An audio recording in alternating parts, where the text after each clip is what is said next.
Le livre des Proverbes a beaucoup à dire sur la vie avec une femme qui réprimande. Par exemple, Proverbe 25-24 dit: Mieux vaut habiter au coin d'un toit que de partager une maison avec une femme qui réprimande.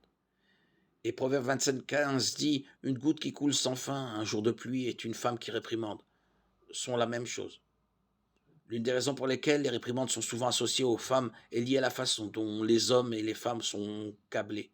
Les femmes ont tendance à être plus verbales que les hommes et à résoudre leurs problèmes, à résoudre les conflits et à réfléchir à des solutions en parlant. Les hommes sont souvent moins verbaux et plus orientés vers les tâches et ne répondent pas bien aux tentatives des femmes de les instruire. Lorsque leurs femmes demandent qu'une tâche soit effectuée, les maris perçoivent parfois cela comme une attitude autoritaire ou une tentative de contrôle.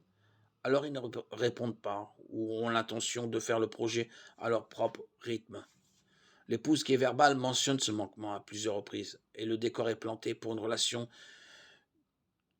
persistante de harcèlement et de résistance, les amenant à croire que si ils persistaient, ils céderaient.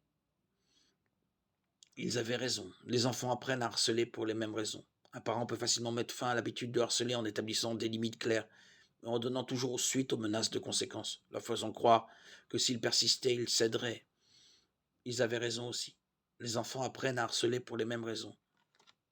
Un parent peut facilement mettre fin à l'habitude de harceler en établissant des limites claires et en mettant toujours en œuvre les conséquences annoncées. Proverbe 13-24. Proverbe 19-18, 23-13. Les conjoints peuvent briser le cycle des harcèlements en reconnaissant ce qui ne fonctionne pas et en établissant de meilleurs modèles de communication. Nous devons donc surveiller nos paroles et dire seulement ce qui est utile pour l'édification des autres, selon leurs besoins, afin qu'elles profitent à ceux qui écoutent. Éphésiens 4, 29. Les harcèlements ne sont pas utiles.